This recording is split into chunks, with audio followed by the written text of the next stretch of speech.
Hey everyone, welcome back to the channel. Today we're diving into a major new development in the US-China trade war. And at this point, it is very clear this story is far from over. New twists and turns are happening almost on a daily basis. So if you want to stay on top of it all, make sure to follow this channel. I'll be breaking down every major move between the US and China. So now on to today's video. So what is this new update?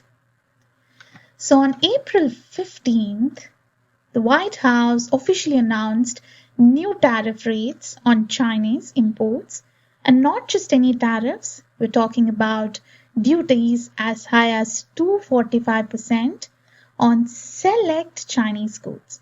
Let me say that again, up to 245%. But before you panic, let me explain what is really going on, because not on every product from China is being hit that hard. So what actually triggered US to do this? So this was a direct response to three major moves China made recently, which is China imposing 125% tariffs on US goods. So this was basically China retaliating against US for charging 145% on Chinese imports. Second is China banning exports of critical minerals like gallium and germanium. These are actually essential for making semiconductors and military tech. Third, US believes China is a major source of chemicals used in fentanyl production. This continues to be a huge issue across American cities, the fentanyl issue. So America hit back, and they didn't hold back this time. Hence the 245% tariff rate. Now let's break down this 245% number. What does it actually mean? This is actually not one big flat tax. It is a stacked tariff built by layering multiple separate tariffs on top of each other. So first is Section 301 tariff, which are old Trump era tariffs still in place, and they go up to 100%. Then the US added a 125% reciprocal tariff. And finally, there is fentanyl-related 20%. All those apply to any item. That is where the 245% comes from. But most products don't get hit with every layer. For most things, the rate is closer to 145% or even less. So before we look into what products are slammed with full 245%, let's talk about what is the Section 301.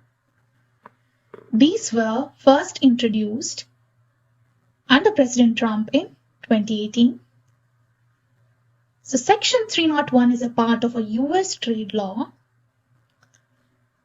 that lets the government to investigate and respond to unfair trade practices by other countries.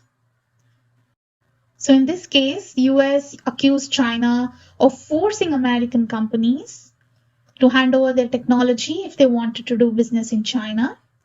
And they also accused China of stealing intellectual property like patented tech and copyrighted content, and also of China using state-backed subsidies to give Chinese companies an unfair edge globally.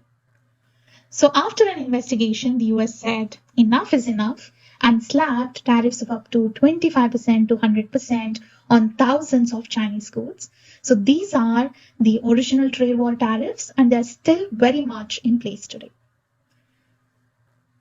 Now, let's get back to what products are actually getting slammed with the full 245%. So these are not random. It's very strategic. US is going after goods that fall into three key buckets. The first one being health and safety. So this includes syringes, needles, and especially those linked to fentanyl. So anything linked to fentanyl use or production. Next is clean tech, which is EVs, solar panels, and batteries. And the third bucket or the third category is the advanced tech and raw materials like semiconductors, chips manufacturing unit, rare earth minerals like gallium and germanium, all this. So these are items considered critical to America's national security, energy independence, and public health. So they are the ones getting the full blast. So you'll have a question. What about other everyday products? So there is a second category of goods that might not be at 245%, but still get hit pretty hard. So these include wool sweaters and textiles. So these category which I'm talking about, they could reach 169 to 245% depending on how they are classified. Next is plastic kitchen items, seafood like squid, frozen fish, toys, and also steel and aluminum products.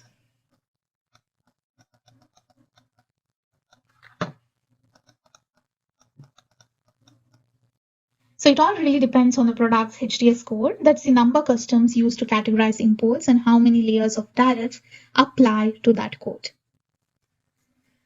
Now, here's the part you've probably been waiting for. What about consumer electronics, laptops, phones? So at least for now, there is a good news, which is smartphones and laptops are exempt from the 125% reciprocal tariff. They might still face smaller tariffs like 20% fentanyl duty or older Section 301, but nothing near to 45%.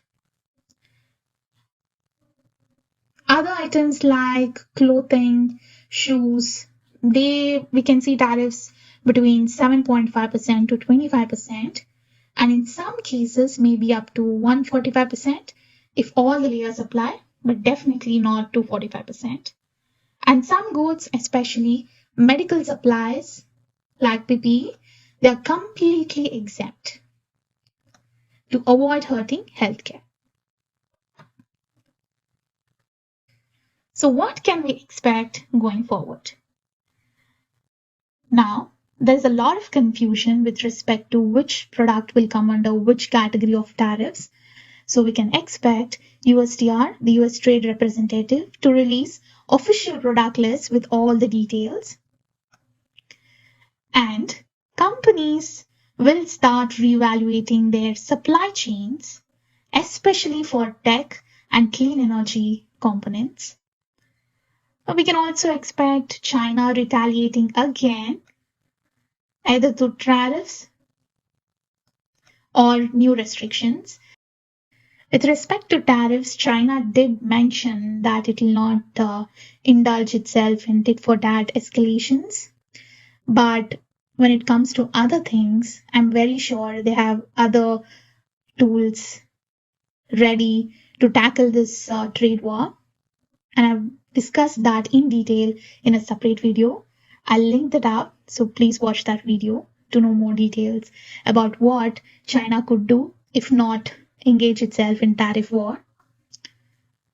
And yes, the other consequence is this might ripple into inflation, stock market volatility, or even supply shortages, depending on how fast things move. No doubt, this is one of the most aggressive tariff escalations we have seen since the original trade war kicked off under Trump in 2018. But unlike then, this round is more surgical, more targeted, and clearly tied to geopolitical tensions, not just trade imbalances.